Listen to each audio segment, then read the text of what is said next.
Hello and welcome to Computer Tech and More. Today I want to talk about home brewing cold brew coffee.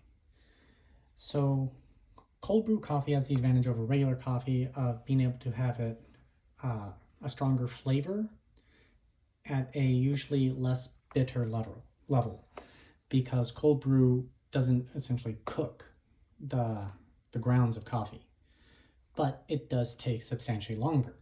When I first started home brewing coffee, I used this repurposed 1-gallon Gatorade bottle, and there were a couple different methods to do it. One way is you scoop coffee grounds into essentially filter packets themselves and sort of fold them origami style to keep the grounds from getting out. You put it inside and then you fill it with water, let it sit a day. I eventually stopped doing that method, and I would put the grounds in here. Now for 1 gallon of water, I found that around 30 scoops of coffee grounds gets me the flavor I prefer. You can add more, which will create more of a concentrate.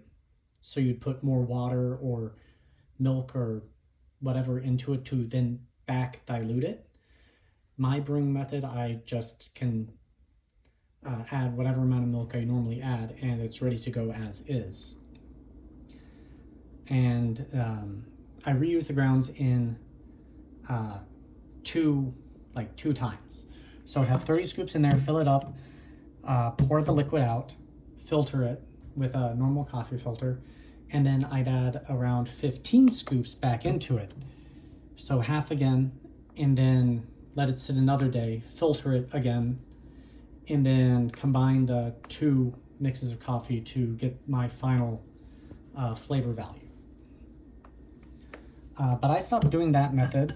I got kind of tired of having more coffee grounds in the filters when I'd filter it out.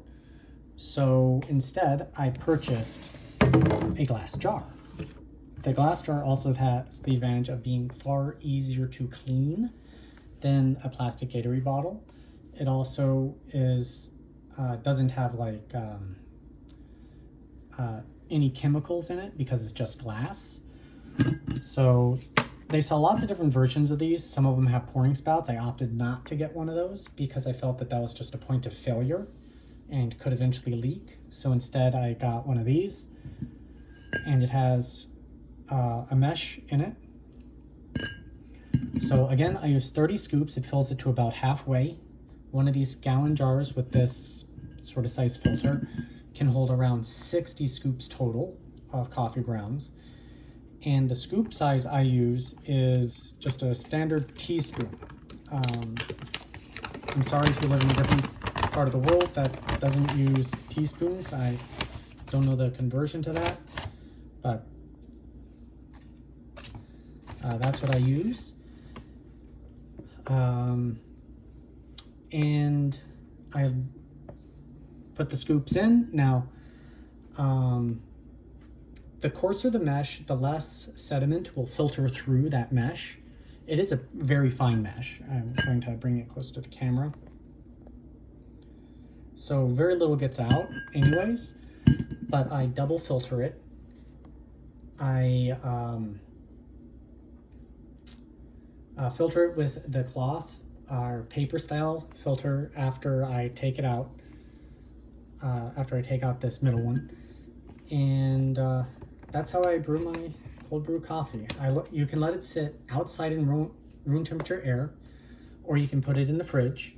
You can also brew cold brew coffee with milk. Now with milk, it has to be in the fridge. Personally, I tried it one time, found that it was too milky for me, and have since stuck with brewing it in water, filtering out, and then putting into separate containers, and it lasts me about 2 weeks. As for kind of coffees I like this Busy brand. I found them to be pretty good. I also like Costco Kirkland brand. And I didn't bring it out. I like this Phil's Coffee. And Phil's Coffee is in America. in California.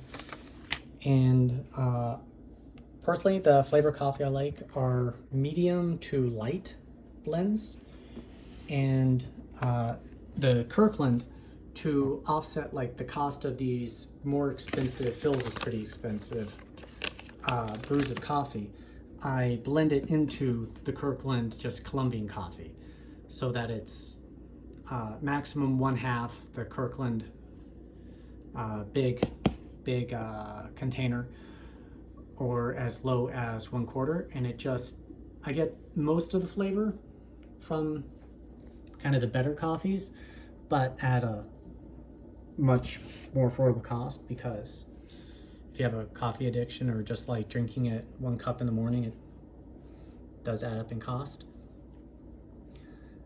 But yeah, the main takeaway is 30 scoops.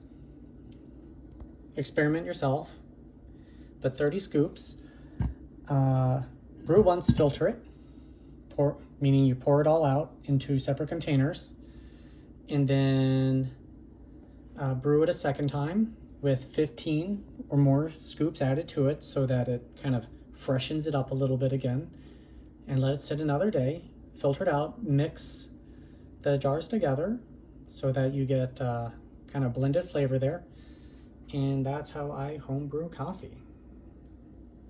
I hope you enjoyed, and have a great day.